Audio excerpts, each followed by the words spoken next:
Practice Test 5. You will hear a number of different recordings and you'll have to answer questions on what you will hear. There will be time for you to read the instructions and questions, and you will have a chance to check your work. All the recordings will be played once only. The test is in 4 sections. Write all of your answers on the test pages. At the end of the test, you will be given 10 minutes to transfer your answers to an answer sheet. Now turn to Section 1 on page 163.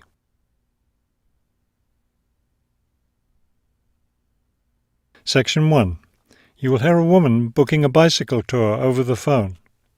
First, you have some time to look at questions 1 to 4 on page 163.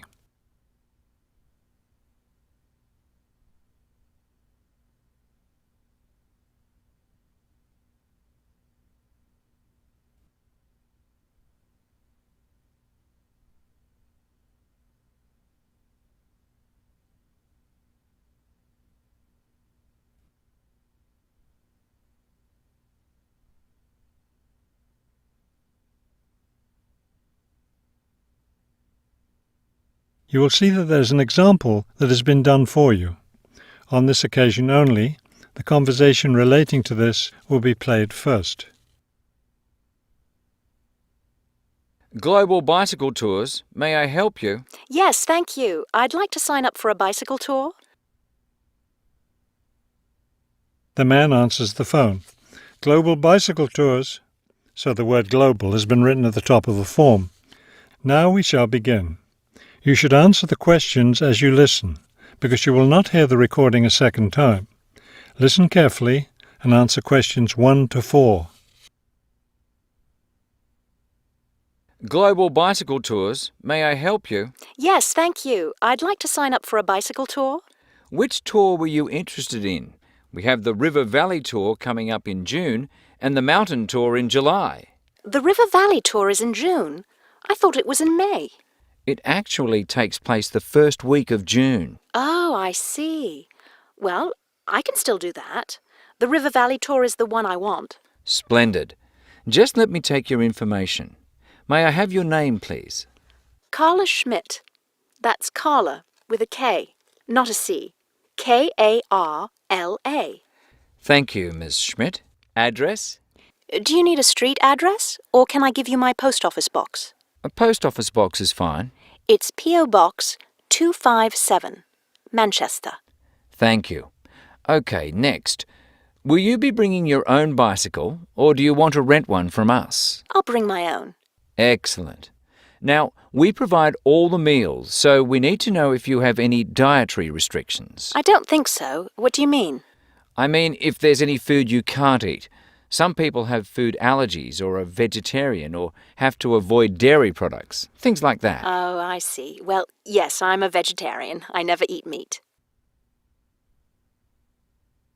Before you hear the rest of the conversation, you have some time to look at questions 5 to 10 on page 163.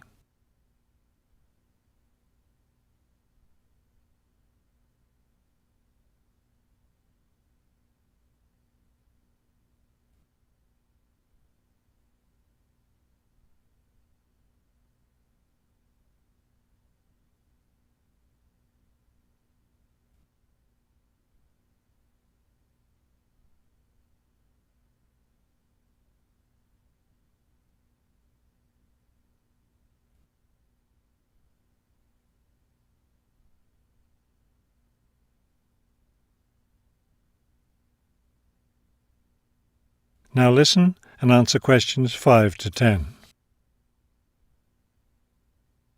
All right, I'll make a note of that. Now, the total cost of the tour is $750. That much? The price includes everything. Food, hotel, transportation, everything. Everything? Yes, everything. The only other thing is you'll want to tip the tour guide. We usually recommend 5% of the total tour cost. A 5% tip. I guess that's reasonable. In order to reserve your space on the tour, I'll need a 30% deposit. Do you need that right away? We generally ask for the deposit at least 4 weeks before the tour begins. The River Valley tour begins let me see, 6 weeks from now. So you'll need to pay the deposit in 2 weeks.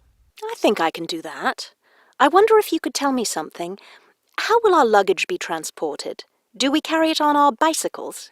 No, you leave that to us. We have a van that carries your luggage from hotel to hotel each day, so you don't have to worry about it. Great. I have a luggage rack for my bike, but I guess I won't have to bring that. No, you won't. But there are a few items we recommend that you bring. We can't control the weather, so you should bring a raincoat or rain gear. Yes, that's a good idea. And I should have my own spare tyre too, shouldn't I? Actually, you don't need that, as our guide always carries some. And of course, you won't need maps either, since our guide has the route all planned. What about a water bottle? I'll need that, won't I? Yes, you should definitely have a water bottle. A camera would be a good idea too, since that tour goes through some very scenic areas. I have a guidebook of that area. I wonder if I should bring it along. We don't recommend guidebooks. It would just be extra weight, and the tour guide knows a great deal about the area. Yes, I see. Is there anything else I need to know? I think we've covered the important points. I'll send you a tour brochure, and you can call again if you have any questions. Thank you very much. That is the end of section 1. You now have half a minute to check your answers.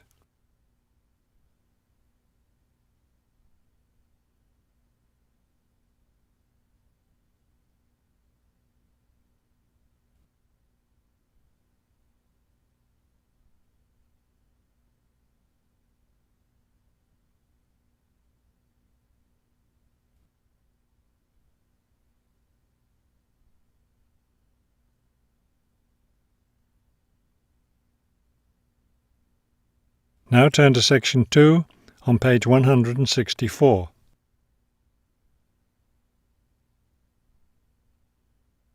Section 2.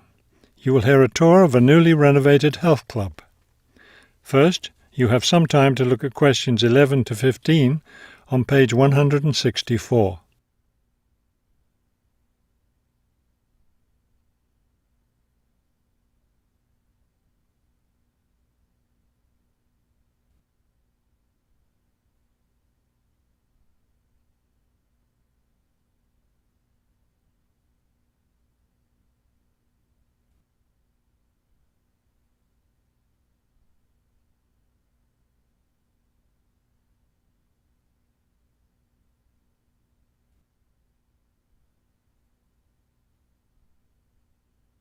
As you listen to the first part of the talk, answer questions 11 to 15.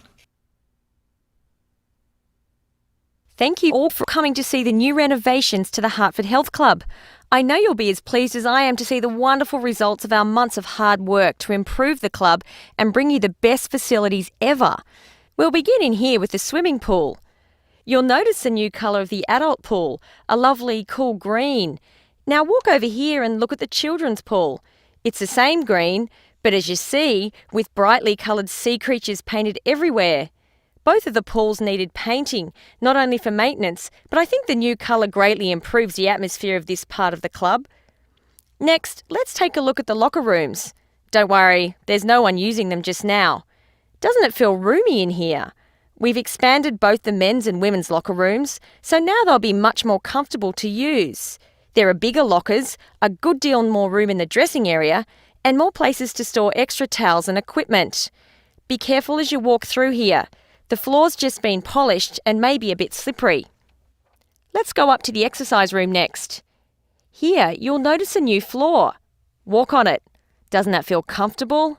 It's a special material, softer than the old floor, an ideal surface for jogging and exercising. They had to move all the exercise equipment out while they were working on the floor, but don't worry, it will be brought back in before the end of today. Let's step outside now and look at the tennis courts. We haven't done a great deal here except to the equipment.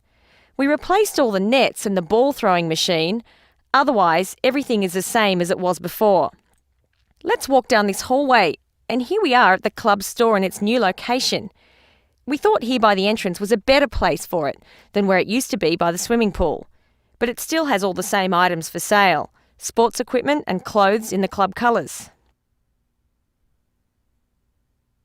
Before you hear the rest of the talk, you have some time to look at questions 16 to 20 on page 164.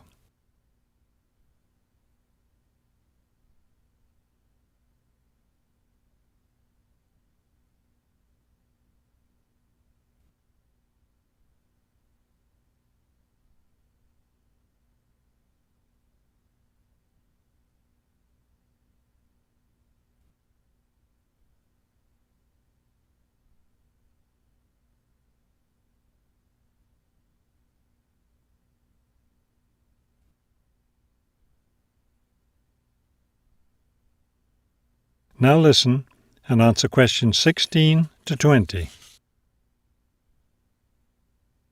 We're excited about the upcoming activities and events to take place in our newly renovated club.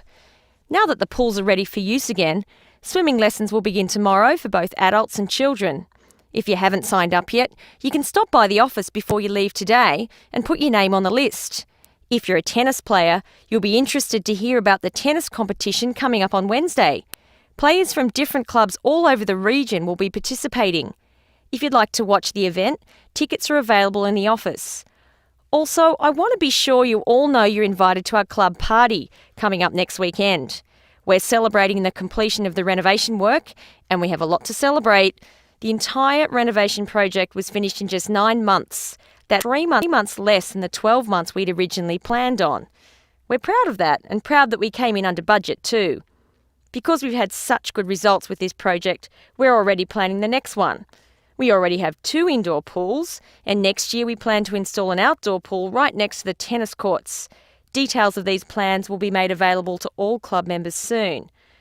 All right, I think we've covered just about everything. Are there any questions? That is the end of section 2. You now have half a minute to check your answers.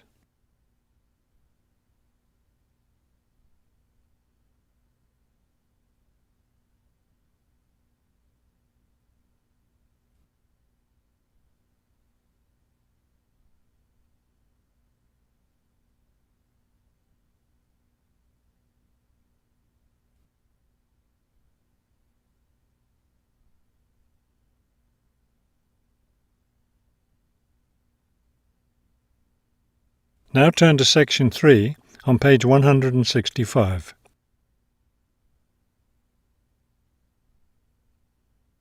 Section 3. You will hear a museum director talking to several student interns, explaining their internship duties at the museum.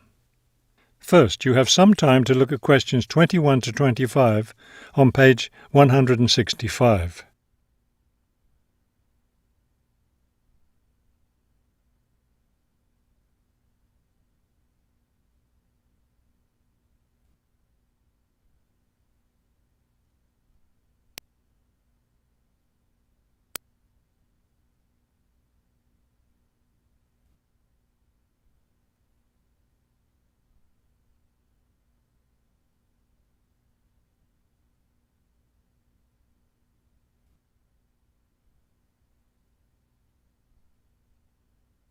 As you listen to the first part of the conversation, answer questions 21 to 25. Welcome to the City Museum of Art. I'm Dr. Shirley Johnson, the director of the museum's internship program. Today, I'll be giving you an orientation to the museum and our museum administrator's internship program. Will we get a chance to tour the museum today? Yes, we'll start right now with a tour of the building. We'll skip the basement. Most of that part of the building is devoted to art conservation, which won't be part of your internship. Let's begin here on the ground floor with the museum offices. I guess this is where we'll be spending most of our time, helping with the office work. You'll spend some time working in here so you can learn what the administrative duties involve. But you'll also get a chance to experience all aspects of museum work. This room in here is the Museum Tours office. I'm interested in that. I'd really like to help out with the tours. That's great, because you'll all have a chance to lead some tours and maybe even to develop a tour of your own, too. Let's go up to the second floor now. This is the boardroom in here, isn't it? Will we get to go to board meetings? Only members of the board of directors attend those. Now, back here behind the galleries are the classrooms. You're all welcome to attend any class you want at no charge. But we won't be teaching any, will we? No, the staff of the education department is responsible for that. Let's move up to the third floor now and the research department. Each of you will spend some time working in here. Great. I'd like to help with the research. We're working on some very interesting research projects right now. Also, as an extension of your research work, you'll probably contribute to some of the museum's brochures. I'm looking forward to that. I like writing about art. Another thing I've been hoping to be able to do is meet some artists. You're in luck then. We've planned a reception for the first day of your internship, and you'll have the chance to meet several local artists then. Before you hear the rest of the conversation, you have some time to look at questions 26 to 30 on page 165.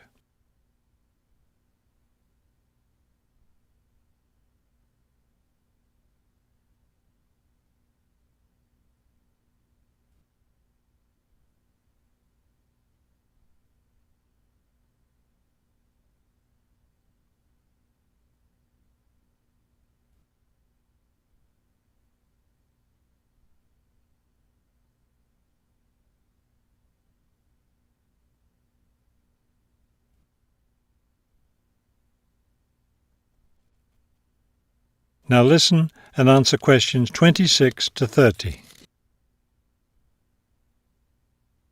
Could you give us a little background of the museum? I mean, when it was built and some information about the collections and things like that? Of course. The main part of the museum was built in 1895 with a combination of public and private funds. The new wing was built 60 years later with a donation from the Rhinebeck family. That part of the museum was built for the modern art collection, wasn't it? Yes, it was. In the main part of the museum, we have a gallery devoted to works by local artists, our sculpture collection, and a small collection of classical European art. You mentioned classes earlier. What kinds of classes does the museum offer?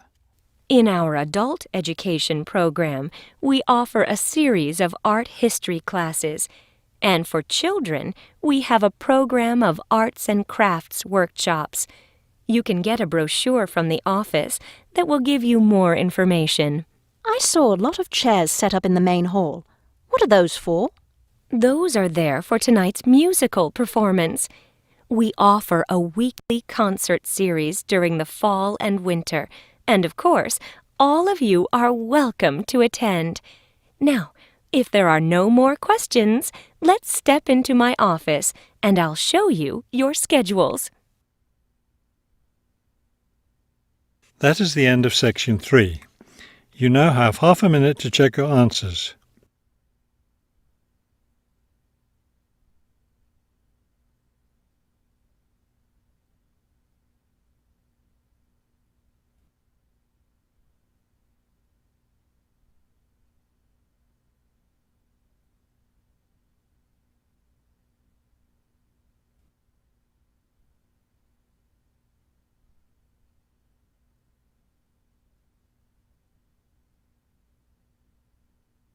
Now turn to section 4 on page 166.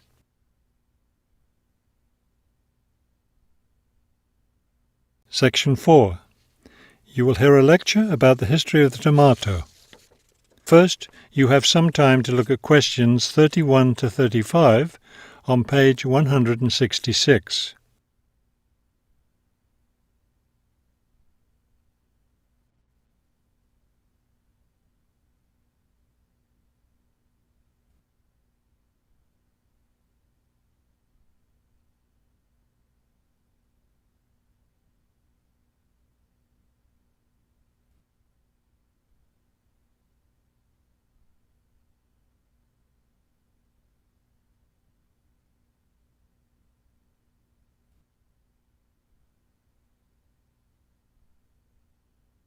Now listen carefully and answer questions 31 to 35. The tomato is a popular vegetable, which figures in the cuisine of many countries around the world. It is particularly prominent in Italian cooking, but it was unknown in Europe until Spanish explorers brought it back from the Americas. The tomato originated in the highlands of Peru. From there, it eventually found its way to Mexico, where it was cultivated by the Aztecs. The Aztec tomato wasn't the large red vegetable we know today. Rather, it was small and yellow. When this small round fruit arrived in Italy, it was named golden apple for its bright yellow color. You'll notice I just called it a fruit. That's because a tomato is botanically a fruit, even though most everyone calls it a vegetable. The actual word tomato comes from the Aztec name for the vegetable, meaning plump thing. The tomato arrived in Europe in the 1500s and quickly became a popular food in Spain and Italy. In the late 1600s, the Italians began publishing recipes that used tomatoes. The British, however, had a different attitude toward the vegetable. It was grown as an ornamental plant in Britain in the 1600s, but it wasn't eaten because it was thought to be poisonous. It wasn't until the 1700s that tomatoes became part of the daily diet in Britain. Before you hear the rest of the talk, you have some time to look at questions 36 to 40 on page 167.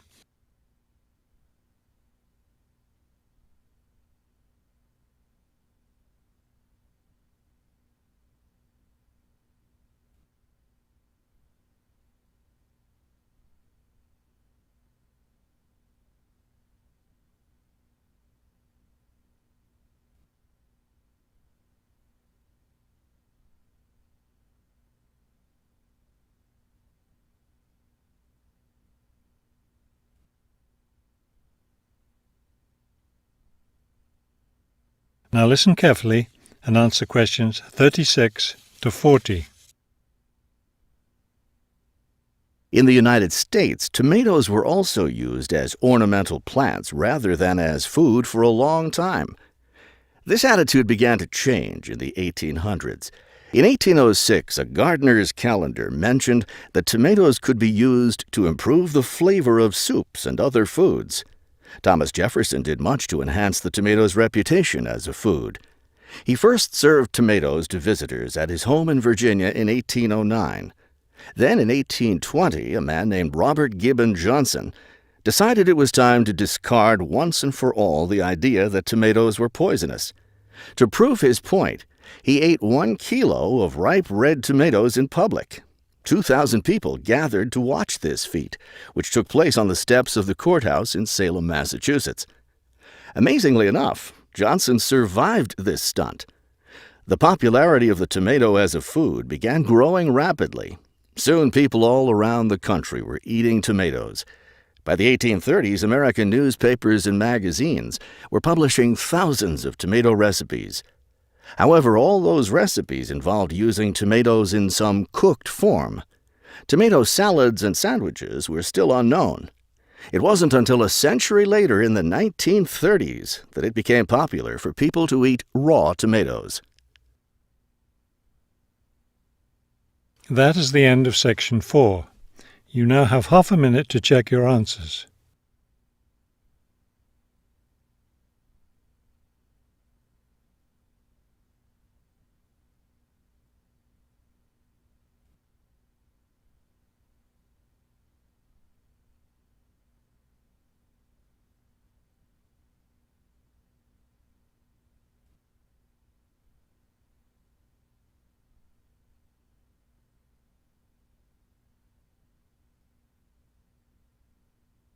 You will now have 10 minutes to transfer your answers to the listening answer sheet.